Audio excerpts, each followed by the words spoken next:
winners have emerged in last Saturday's National Assembly election, with 7 political parties sharing 98 out of the 109 seats released so far in the Senate. In the House of Representatives, 8 political parties have won 325 out of the 360 seats, making the 10th National Assembly the most diverse parliament since 1999. Absolutely exciting times, Tolu, you'd want to say. And to help us look ahead, really, you might want to say, let's bring in the former spokesman of the Nigerian Senate and, of course, former Chairman, Senate Committee on Works, Senator Ayogu Eze. Thank you so much, Senator Eze, for joining us tonight on the program. Let's first of all get your reaction. The fact that since our return to democracy in 1999, this is the first time we're seeing 8 political parties really win seats at both the upper and the lower legislative house. I remember in 2011, we had the most diverse with just 5 political parties, but now 8. Talk to us about what this means for our political development as a nation. Well, I think it's a very healthy development because the parliament is the engine room of every democracy. And the more plural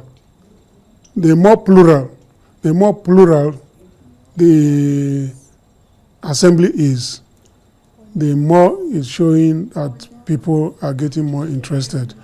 And if you look at this last election, it was one election that really got a lot of Nigerians interested in the political process once more, even though in terms of the percentage participation, it went down a bit because we had about 90-something million people registered to vote, but only about 25-point-something million people actually participated in the last election, which means the interest in the registration didn't match actually the interest in the voting. I don't know whether you can attribute that to logistics or to whatever. But the fact that we have 7 political parties in the Senate and 8 in the House of Representatives shows that we are getting increasingly more plural. And I hope that is also not showing that we are getting more divided as a people. The good thing about it is, unlike in the First Republic when we had ethnic political parties, these parties are more national in outlook, and they have people from all parts of the country. So I believe it's a good development for our democracy. Okay, with 7 parties sharing the Senate and 8 parties sharing the lower chamber, the House of Representatives, what type of legislative culture do you see in the 10th Assembly? Well, I'm seeing a situation where the principal officers, especially the presiding officers, will have to be more nimble in navigating the administration of the red and the green chambers, because you always have to have a negotiation for you to be able to get the kind of numbers you need. For instance, when you come to amendment of the Constitution, where you need absolute figures, like 2/3 or a certain percentage for you to be able to go to a certain threshold, you need to be accommodating, you need to discuss, you need to canvass, you need to negotiate. And I think that will also reflect in how you distribute the offices within the National Assembly. So there's a huge tax now for your party, the All Progressives Congress. Yes, you have one majority in both upper and lower houses right now. But of course, what is your party going to do to prevent a situation like we saw in 2015, where we saw the executive and the legislature butt heads with regards to how principal officers emerged? So party supremacy, how are you going to instill that in those who have one to ensure that there's a good, sort of working relationship with both arms of government? Yeah, well, luckily, if you look at the Senate, for instance, the APC still has a majority. It may not be a commanding majority, but is strong enough to dictate which way the leadership will go, and strong enough to strengthen the hands of the principal officers to be able to get the work done. I believe that the difficulty will not be as much as if they hadn't gotten the threshold they have right now. But be that as it may, whoever is going to be the presiding officer in either of the chambers will not act in a manner that will show that the other parties do not exist. He has to carry everybody along. And in any case, the work of the legislature is to build consensus, and carry everybody along. So I believe that much as they don't have absolute majorities in either of the chambers, they have strong majorities to at least produce the presiding officers, and then, of course, to do the nimble footwork that is required to get the chambers working. Amazing, amazing. Okay, now, so then what does this portend, this diversity, what does it portend for the executive? Well, for the executive too, as for the legislature, because the bills coming from the executive will now have to also be to face some uphill task in getting them passed. I see a situation where the meetings that the executive used to hold with the principal officers from the ruling party will now have to extend to all the leadership of the other political parties, because you need to build consensus in order to get things done. Absolutely. You cannot just say, well, I call in the APC or I call in the PDP, and then you think the work is done. This time around, I see the executive also getting people from the other political parties to attend some of the caucuses that take place in the villa in order to be able to get some executive bills through the chambers. I like the fact that you've gone in that direction right now, because it takes me now to your expectations for this 10th assembly. Especially, you've talked about the fact that the executive and the legislature, they need to work hand in hand, but at the end of the day, they're still different arms of government. So how can they really prevent a situation like what we saw? There were accusations on the night assembly that they were more of a rubber stamp house, really. So how can we ensure that even though there's cohesion between both of them, but of course there's still a difference in terms of, the interests of Nigeria must superintend over everything? No, you have hit the nail on the head. There are not different governments in compartments. They are not in silos. They are aspects of the same government working for the same people. So every time there's consensus, every time there's agreement, it doesn't really immediately mean that the legislature has become a rubber stamp. Rubber stamp is when there are no debates, when there are no discussions, when there are no inputs reflecting the aspirations and the needs of the people that these legislators represent.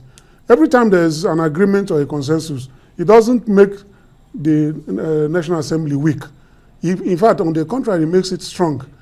I also know that the 9th Assembly did defend itself, that it wasn't rubber stamp, that it was working for the interests of the people, and that it was trying to ensure that they reduce the frictions that characterized the 8th Assembly, which was what she was referring to, because in the manner they emerged and in the manner that Assembly functioned, they didn't get a lot done because of the locking of horns, between the executive and the legislature. I think that what we need to get clear is that the legislature should not be an opposition to government. It should be a working partner. They are not in different silos where you must protect your turf. But I also believe that because the legislature represents the people and custodies the mandate of the people, they should also be able to say, you have provided that this road should go from point A to point B. But in going from point A to point B, you have bypassed people who are in point C. This road must necessarily go through point B to point C, so that everybody will be taken on board. That's the kind of role they will do. Okay, you want to spend this petrol naira for so and so, and we have checked. This petrol naira will get us 10 kilometers of road as opposed to the 5 kilometers that you are proposing. That's the kind of job that the legislature is doing, to make sure that the money of the people is spent for the people, for the maximum benefit of the people. So I don't believe that the expectation is that there should be a civil war in the red chamber or a civil war in the green chamber. No, they talk across the divide, but they reach understanding. The legislators custody the mandate of the people, because if you want to understand what the legislature means actually, they are the place where the 200 million plus Nigerians are supposed to come and sit. Mm-hmm. But because it will not be enough to take everybody, these were parcellated into constituencies and senatorial districts and given to people to bring those mandates on behalf of the people. Those 200 million people who are outside are the ones who are represented in those seats in the red chamber and the green chamber. Really, so the interest of the people is paramount to them. Okay. And they are pregnant with those interests as they come to take their seats. Okay, that takes me to the next question. When you say the interest of the people should be paramount to the legislators, we still see a situation where there is a wide gap between the legislators and the people they claim to represent. A situation where they vote them into power, but then cannot reach them again to give them feedbacks, information. That relationship doesn't seem to be cordial. How can we bridge this gap? Yeah, well, the people are beginning to bridge the gap on their own. What happened in the last election is an indication that the people are saying, well, representation this time around is based on performance, is based on engagement, is based on our ability to reach you, accessibility. If you take their mandate and disappear into an ivory tower, they wait for you. Next 4 years, you come and they sweep you out. They've even started, I'm not advocating, I'm not supporting that, but I know that before the elections, those who were far away from them were not allowed to visit their constituencies. They started stoning them, started chasing them out of their constituencies. And most of such people were denied the opportunity to return to represent them. So the electorate is waking up. Actually, the level of awareness that we saw in this election, we've not seen it before. And citizen awareness is very important for democracy, because democracy thrives on the vigilance of the people. Absolutely. It thrives on the vigilance of the people. It is their vigilance that makes that oils the wheel of democracy. So democracy works because the people are awake. And I can tell you that Nigerians are very, very awake. The young people are, the women are, the men are, and all segments of the Nigerian society are becoming involved in the political process, right. And it is good for us. And one would have expected with this awareness would have seen a higher turnout of voters, but look at the numbers, less than 30%. But as we get ready to wrap up this conversation, yes, now we're celebrating the fact that we're having a diverse 10th assembly on both chambers, 8 political parties. Do you have to see a situation where some of these lawmakers from the smaller parties will now cross carpet into the big ones? That's one question. And also, what role do you see the now Senate President and now Speaker of the House of Representatives playing in the 10th Assembly, looking at the fact that they're literally from the same geopolitical zones with, of course, the Vice President, the President, and of course, No. This current National Assembly will end in June, and the new National Assembly will come. Of course, but we know usually what happens. And then the zoning of the offices will reflect the current elections. So I don't believe that things will stand the way they are. For instance, like you said, there's no way the president and the speaker or the senate president will come from the same location or from the same geopolitical zone, and the same thing with the vice president and the speaker or the senate president. So all those things will be sorted out by the internal mechanisms of the political parties. You can't rule out cross-carpeting in politics. Even in America, a lot of members of the Congress move away from one position, one platform to the other. The only thing is that in their own case, because the Constitution provides for independent candidacy, more often than not they become independents when they leave the parties upon which they are elected. But here, I won't be surprised if some of these political parties that produce 1 or 2, SDP has 2, APGA has 1, YPP has 1. If any of, but YPP had 1 in the last dispensation, and they didn't cross carpet. That's right. So if they cross carpet, I won't be surprised. If they don't, I won't be surprised. No, But yes. the polity is going to be the better for it. The National Assembly will be the better for it. And I'm expecting that we'll see a more robust National Assembly where debates determine the way things are going to be done. When an issue comes up, they will take a look at it on its merit, reflecting all the perspectives that are seated within each of the chambers. And maybe that will also set the tone for the next National Assembly when this current one that is coming in June lives out its lifespan. Of course, we cannot rule out cross-capitalism. We are just concerned that we're rejoicing now because of the plurality. Yes. Now, when cross-capitalism now begins and then they move to a more popular party, majority of them now move. What then happens? But he's saying no, he's not envisaging that would so happen. Well, but even if that happens, the plurality can also be